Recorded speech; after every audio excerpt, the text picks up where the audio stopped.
Hello students, welcome to my channel chemistry with concepts. आज मैं आपके लिए जो टॉपिक लेकर आई हूँ वो है मेसोमेरिक इफेक्ट।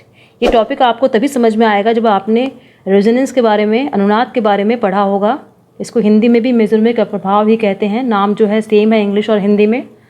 मैंने अनुनाद का वीडियो जो है अपलोड कर रखा है, तो आप इसको देखने से पहले रेजोनेंस का वीडियो देख लीजिएगा ताकि आपको मेसोमेरिक प्रभाव, मेसोमेरिक इफेक्ट समझने में दिक्कत नहीं आए। शॉर्ट में मैं आपको बता देती हूँ कि रेजोनेंस जो है, अनुनाद वहीं देखने को मिलता है जहाँ पे इस तरह का जो है पैटर्न होता है। एक एलिमेंट, उसके बीच में डबल बॉन्ड, फिर दूसरा एलिमेंट सिंगल बॉन्ड। ये या तो इसके ऊपर माइनस का निशान होगा या प्लस का निशान होगा, ये बीच में मैंने स्लैश डाले हुए हैं, या एक सिंगल इलेक्ट्रॉन होगा फ्री रेडिकल के फॉर्म में।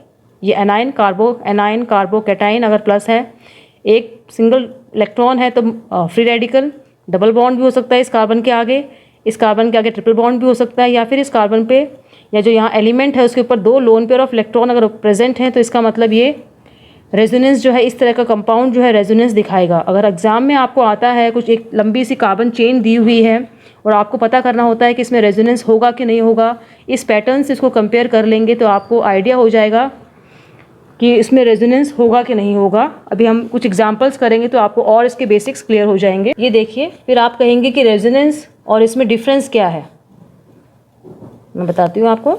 एक एग्जांपल ये लिया हमने, एक एग्जांपल हमने ये लिया। मेसोमेरिक इफेक्ट जो होता है वो रेजोनेंस का ही एक पार्ट है। रेजोनेंस जो है थोड़ा ब्रॉड फील्ड है, उसमें भी इस तरह का पैटर्न दिखाई देता है रेजोनेंस में।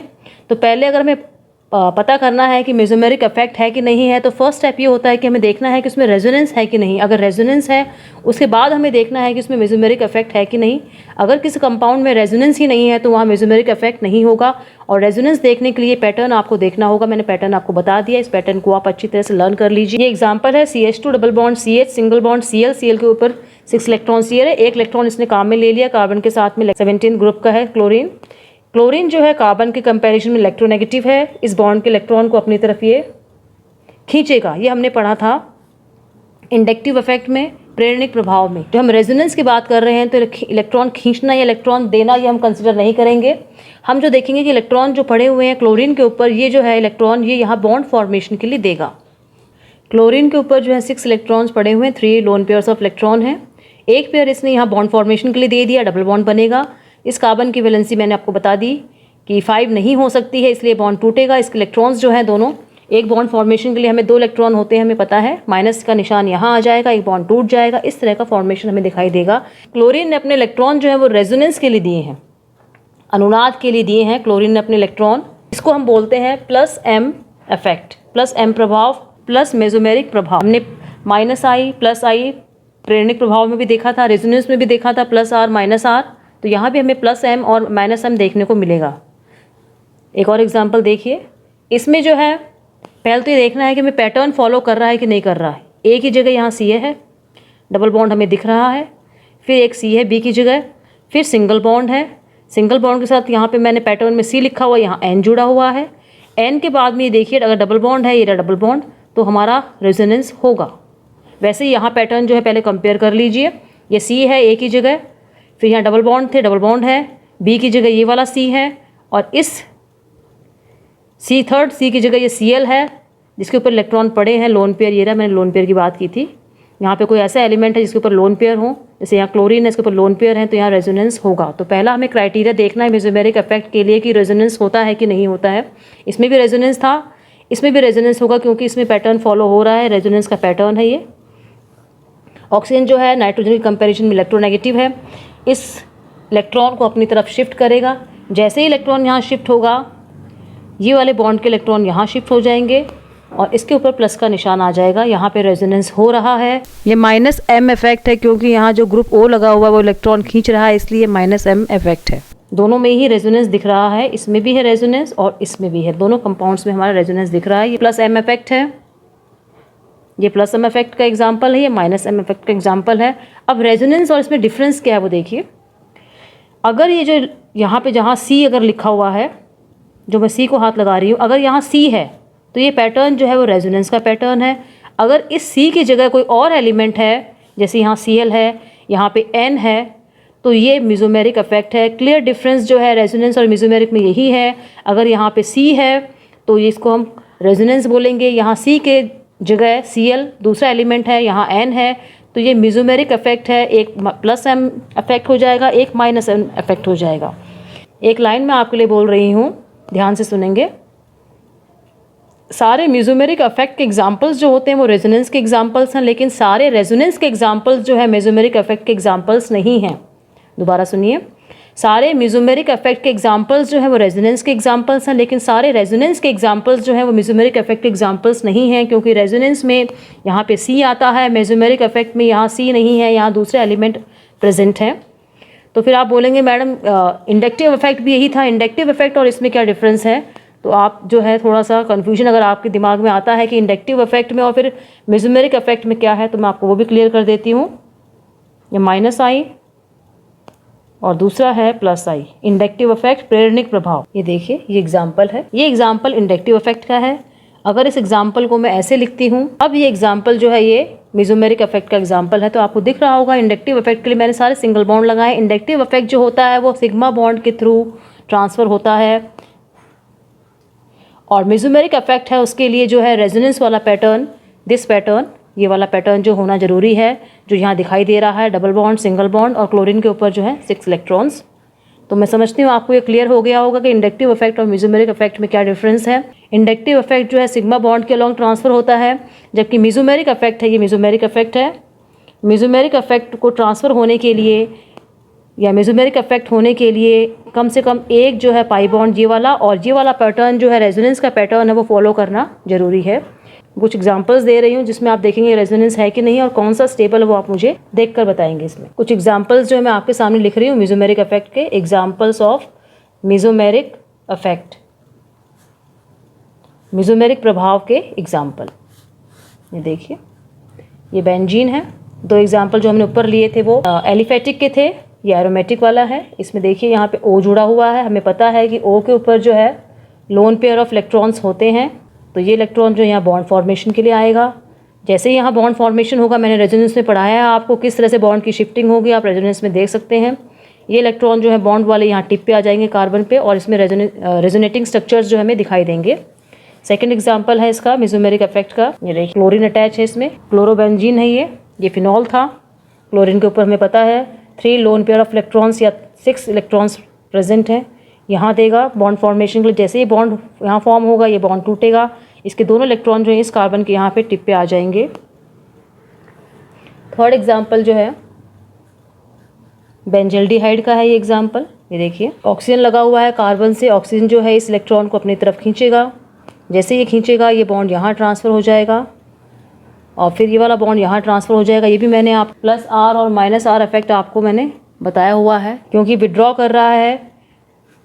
तो अभी आपने पीछे देखा था प्लस M और माइनस M, अगर इलेक्ट्रॉन दे रहा है तो प्लस M इफेक्ट के एग्जाम्पल हैं ये दोनों। अगर इलेक्ट्रॉन विड्रॉ कर रहा है तो ये माइनस इफेक्ट का एग्जाम्पल है। एक एग्जाम्पल और देखिए माइनस इफेक्ट का, निट्रोबेंजीन है, ये निट्रो ग्रुप यहाँ जुड़ा हुआ है, अटैच है। पहले हमने दिखाया था उसमें निट्रो ग्रुप जो है एलिफेटिक था, अब इसको मैंने बेंजीन से जोड़ दिया है, तो यहाँ भी रेजोनेंस होगा, मेसोमेरिक इफेक्ट जो है यहाँ भी दिखाई देगा। ये जो ऑक्सीजन है मेसोमेरिक इफेक्ट होने के लिए हमें डबल बॉन्ड की रिक्वायरमेंट होती है। इस पैटर्न को हम चाहें तो इस ABC वाले पैटर्न से कंपेयर कर सकते हैं, A double bond B, single bond C, और C के ऊपर जो है ये सारी पॉसिबिलिटीज़। अब यहाँ देखिए, मान लीजिए मैं इसको A मानती हूँ, A डबल बॉन्ड ये B हो गया, B के बाद में सिंगल बॉन्ड करके C है, और C के बाद में ये फिर डबल बॉन्ड है। ये देखिए C के बाद में फिर डबल बॉन्ड लग सकता है, तो C के बाद में देखिए डबल बॉन्ड है, तो यहाँ रेजोनेंस होगा। दूसरा वाला देख लीजिए आप, ये इसको मैंने A माना, A ये डबल बॉन्ड है, ये B हो गया, इसके बाद में ये सिंगल बॉन्ड, फिर ये C हो गया, C के बाद में ये देखिए C के बाद में जो है दोबारा डबल बॉन्ड लग सकता है, ये डबल बॉन्ड लगा है तो यहाँ रेजोनेंस होगा। ये भी ऑक्सीजन जो है इलेक्ट्रॉन विड्रॉ करेगा। पाई बॉन्ड वाले, मैंने सिग्मा वाले ऑक्सीजन को नहीं डिस्टर्ब किया है, पाई बॉन्ड के इलेक्ट्रॉन ट्रांसफ़र होते हैं रेजोनेंस में और मेसोमेरिक इफेक्ट में, तो सिग्मा बॉन्ड को आप नहीं ट्रांसफ़र करेंगे। जैसे ही यहाँ गया तो ये बॉन्ड यहाँ बॉन्ड फॉर्मेशन हो जाएगा। ये माइनस M इफेक्ट एग्जांपल्स मैंने एरोमेटिक और एलिफेटिक आपको दे दिए हैं। अब कुछ एग्जांपल्स ऐसे करेंगे जिसमें आपको बताना होगा कि इसमें रेजोनेंस होगा कि नहीं होगा, अगर होगा तो वो स्टेबल है कि नहीं है, स्टेबिलिटी भी आपको बतानी होगी। पहले ये CH2 डबल बॉन्ड CH, ये प्लस का निशान है। सेकंड एग्जाम्पल है इसका CH3। इन दोनों में से कौन सा स्टेबल है आपको बताना होगा, जिसमें रेजोनेंस होगा, पहले तो वो देखेंगे। ये मैंने आपको रेजोनेंस में पहले भी बताया है कि जितने ज़्यादा जो रेजोनेटिंग स्ट्रक्चर बनेंगे, अनुनादी संरचनाएं बनेंगी, वो उतना अधिक स्थायी होगा। ये हमारे पास 2 एग्जाम्पल्स हैं। तो फर्स्ट स्टेप जो होता है, हमें देखना है कि इसमें रेजोनेंस होगा कि नहीं होगा, क्योंकि जिसमें रेजोनेंस होगा उसमें ही मेसोमेरिक पाया जाएगा। रेजोनेंस होगा कि नहीं होगा। और फिर सेकंड हमें देखना है कि स्टेबल जो है कौन सा है, स्टेबल प्रोडक्ट जो है वो कौन सा है, ये हमें देखना। ये देखिए, रेजोनेंस पता करने के लिए मैं पैटर्न आपके लिए दोबारा लिख रही हूँ यहाँ पे। वो पैटर्न से इसको कंपेयर कर लीजिएगा। पैटर्न ये था, A double bond, B single bond, C, और C के ऊपर या तो माइनस का निशान या प्लस का निशान, या एक इलेक्ट्रॉन फ्री रेडिकल है तो डबल बॉन्ड भी हो सकता है C के ऊपर, ट्रिपल बॉन्ड भी हो सकता है, या लोन पेयर ऑफ इलेक्ट्रॉन भी हो सकते हैं। ये सारे एक साथ नहीं होंगे C के ऊपर, इनमें से एक होगा कोई। अब इस पैटर्न को हम यहाँ कंपेयर करते हैं। A की जगह C लिखा हुआ है, डबल बॉन्ड है, इसमें भी है। B की जगह यहाँ C लिखा हुआ है, सिंगल बॉन्ड है, यहाँ भी है। फिर दोबारा C आ गया, और C के ऊपर कौन सा निशान है, इनमें से प्लस का निशान है, ये रहा, तो यहाँ रेजोनेंस होगा। अब इस वाले को कंपेयर करते हैं हम इससे, पैटर्न से। जिसमें ये पैटर्न दिखाई देगा रेजोनेंस वहीं पाया जाएगा। CH3 है, A की जगह ठीक है, सिंगल बॉन्ड है, यहाँ डबल बॉन्ड है, तो यहाँ रेजोनेंस नहीं होगा, क्योंकि ये रेजोनेंस का पैटर्न फॉलो नहीं कर रहा है। तो कौन सा स्टेबल है, ये वाला स्टेबल है हमारा। तो फर्स्ट जो है इज़ मोर स्टेबल, क्योंकि इसमें रेजोनेटिंग स्ट्रक्चर मिलेंगे, अनुनादी संरचनाएं बनेंगी। जो आप जो है मेरे वीडियोस जो हैं अनुनाद वाले, उसमें आप देख सकते हैं किस तरह से अनुनादी संरचनाएं जो हैं मिलती हैं। एक एग्जाम्पल और लिख रही हूँ मैं। देखिए, एग्जाम्पल नंबर 2 हो जाएगा हमारा ये। इस एग्जाम्पल में देखिए, CH3 लगा हुआ है, ये CH2 लगा हुआ है, फिर ये CH2 प्लस लगा हुआ है इसमें। इस एग्जाम्पल को मैं कंपेयर कर रही हूँ इससे। ये रेजोनेंस और मेसोमेरिक का एग्जाम्पल ये वाला नहीं है, ये वाला है एग्जाम्पल उसका। आपको स्टेबिलिटी बताने के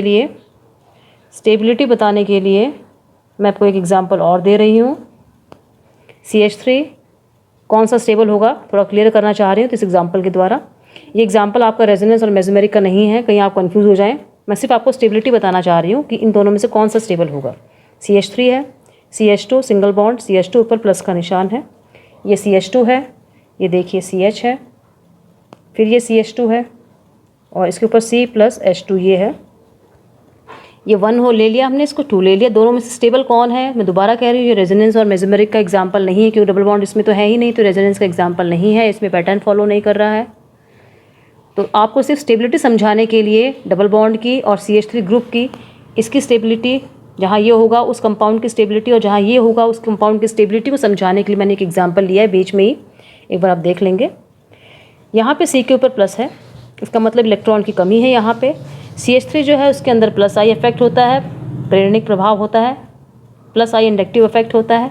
ये इलेक्ट्रॉन देगा, इलेक्ट्रॉन जो है इस कार्बन पे इकट्ठे हो जाएंगे, यहाँ ज़्यादा होंगे तो इलेक्ट्रॉन ये यहाँ पुश कर देगा, ये इलेक्ट्रॉन यहाँ पहुँचेंगे, इस कार्बन पे इलेक्ट्रॉन की कमी है तो इसकी कमी थोड़ी दूर हो जाएगी, तो ये स्टेबल है। इसमें देखिए जो माइनस आई प्रभाव जो होता है वो डबल बॉन्ड जो है, माइनस आई प्रभाव जो होता है, डबल बॉन्ड जो है माइनस आई प्रभाव लगाएगा। कैसे? डबल बॉन्ड जो है वो हमेशा इलेक्ट्रॉन खींचता है। जैसे ही इलेक्ट्रॉन खींचेगा, यहाँ से इस कार्बन से खींचेगा इलेक्ट्रॉन, इस कार्बन पर इलेक्ट्रॉन की कमी आ जाएगी, ये कार्बन जो है इस वाले कार्बन से इलेक्ट्रॉन खींच लेगा, तो इसका प्लस का निशान जो है वो और ज़्यादा बढ़ जाएगा, तो ये अनस्टेबल हो जाएगा।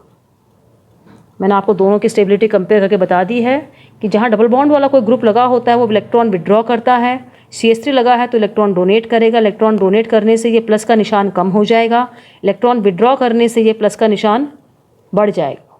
जैसे ही प्लस का निशान बढ़ेगा या अनस्टेबल हो जाएगा।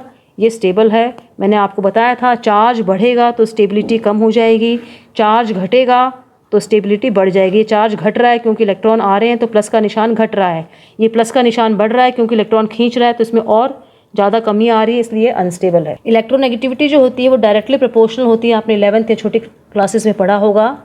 विद्युत ऋणात्मकता जो होती है वो डायरेक्टली प्रोपोर्शनल होती है S कैरेक्टर के।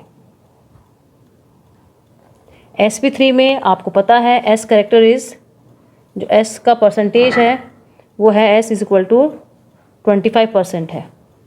sp2 में जो है s जो है 33.3% है, sp में जो है s जो है 50% है। तो sp जो होता है वो ट्रिपल बॉन्ड में पाया जाता है, sp2 जो होता है वो डबल बॉन्ड होता है, उसको बोलते हैं। sp3 जो होता है वो सिंगल बॉन्ड बोलते हैं। तो सबसे ज़्यादा इलेक्ट्रोनेगेटिव कौन है? ट्रिपल बॉन्ड वाला, फिर डबल बॉन्ड वाला। यहाँ पे जो है डबल बॉन्ड वाला वो इलेक्ट्रोनेगेटिविटी दिखा रहा है अपनी ज़्यादा इलेक्ट्रोनेगेटिव। जैसे हम क्लोरीन मान लीजिए, इसकी जगह ये ना होता, क्लोरीन होता तो वो भी इलेक्ट्रॉन विड्रॉ करता। जो काम क्लोरीन करता है इलेक्ट्रॉन विड्रॉ करने का, वही काम ही डबल बॉन्ड करेगा, क्योंकि इसमें s करेक्टर जो है वो 33.3% है। Electronegativity is directly proportional to s character. s कितने होगा उसके निर्भर करेगा हमारा विद्युत ऋणात्मकता। s ज़्यादा है तो विद्युत ऋणात्मकता ज़्यादा है, s कम है तो विद्युत ऋणात्मकता। एग्जाम्पल देखिए, एक लास्ट एग्जाम्पल है, आपका जो कंसेप्ट है सारे क्लियर हो जाएंगे इस एग्जाम्पल से। प्लस का निशान है यहाँ पे, CH डबल बॉन्ड CH2 1 हो गया। सेकेंड हम एग्जाम्पल हमने लिया CH3 CH double bond CH2, ये सेकेंड हो गया। CH3 C के ऊपर प्लस है, ये CH3 है, ये CH हो गया, ये डबल बॉन्ड CH2 हो गया। हमारा थर्ड एग्जाम्पल हो गया। हमें बताना है कि इन तीनों में से कौन सा स्टेबल है। पहले तो ये देखेंगे हम कि इसमें रेजोनेंस है कि नहीं है। एक बार दोबारा मैं आपसे बोल रही हूँ, ये जो मैंने आपको रेजोनेंस का एग्जांपल नहीं बताया था, ये मैंने डबल बॉन्ड और CH3 की कंपेयर की थी मैंने स्टेबिलिटी। अगर CH3 लगा होगा तब कंपाउंड स्टेबल होगा, डबल बॉन्ड लगा होगा तब स्टेबल होगा कि नहीं होगा, वो मैंने आपको बताया था। इसमें आपको देखना है कि रेजोनेंस है कि नहीं, अगर है तो कौन सा स्टेबल है, कौन सा अनस्टेबल है। A double bond B single bond C और ऊपर प्लस का निशान है, रेजोनेंस होगा इसमें। A double bond B single bond C plus का निशान, इसमें भी रेजोनेंस होगा। ये देखिए, A double bond B single bond C, उस पर प्लस का निशान, तीनों में रेजोनेंस होगा। अब तीनों में से स्टेबल कौन सा है वो हमें देखना है। फर्स्ट वाला देखते हैं पहले, डबल बॉन्ड लगा हुआ है इसमें। अभी मैंने आपको बताया था डबल बॉन्ड जो है वो इलेक्ट्रॉन विड्रॉ करता है, इस कार्बन से इलेक्ट्रॉन विड्रॉ कर लेगा, ये जो है अनस्टेबल हो जाएगा। अब ये देखिए, ये दोबारा डबल बॉन्ड लगा हुआ है इसमें, ये भी इलेक्ट्रॉन विड्रॉ करेगा, ये भी अनस्टेबल है। ये देखिए, ये इलेक्ट्रॉन विड्रॉ करेगा तो ये भी अनस्टेबल होना चाहिए, लेकिन होता क्या वो देखिए, इसने इलेक्ट्रॉन विड्रॉ किए, इस कार्बन पे इलेक्ट्रॉन निकाला तो इसमें प्लस का निशान जो है वो बढ़ता चला गया, बढ़ता चला गया, ये अनस्टेबल है। यहाँ देखिए, इसने इलेक्ट्रॉन निकाला, इस कार्बन पे प्लस का निशान बढ़ता जा रहा है, बढ़ता जा रहा है, लेकिन जो CH3 है ये आपको दिख रहा होगा, ये थोड़े से इलेक्ट्रॉन इसको देगा तो इसकी अनस्टेबिलिटी कम हो जाएगी। अनस्टेबिलिटी जो है कम हो जाएगी। क्यों हो जाएगी? इस CH3 के लगे होने के कारण। ये जो CH3 यहाँ लगा हुआ है ये इलेक्ट्रॉन देगा, ये विड्रॉ करेगा, तो कुछ हद तक जो है इसकी डेफिशिएंसी बैलेंस हो जाएगी, तो अनस्टेबिलिटी कम हो जाएगी। ये देखिए, इसने इलेक्ट्रॉन विड्रॉ किए, इस पर प्लस का निशान बढ़ाया, लेकिन इसको देने वाले 2 CH3 हैं, ये दोनों CH3 इलेक्ट्रॉन देंगे तो ये अनस्टेबल नहीं रहेगा, इन CH3 का ये स्टेबल हो जाएगा। पहले हमने देखा था कि डबल बॉन्ड के यहाँ पे अनस्टेबल था, लेकिन उस समय हमने CH3 कंसिडर नहीं किया था, लेकिन 2 CH3 इसके लगे हुए हैं तो अनस्टेबल ना रह के स्टेबल हो जाएगा ये, क्योंकि दोनों इसको इलेक्ट्रॉन देंगे तो जितना ये निकाल रहा है उसको थोड़ा बहुत ही कंपनसेट कर देंगे। तो हमारा स्टेबल कौन सा है? सबसे ज़्यादा थर्ड वाला है, फिर सेकेंड वाला है, फिर फर्स्ट वाला है। ये हमारी स्टेबिलिटी है। एक एग्जाम्पल मैं आपको दे रही हूँ, आप करने की कोशिश करना।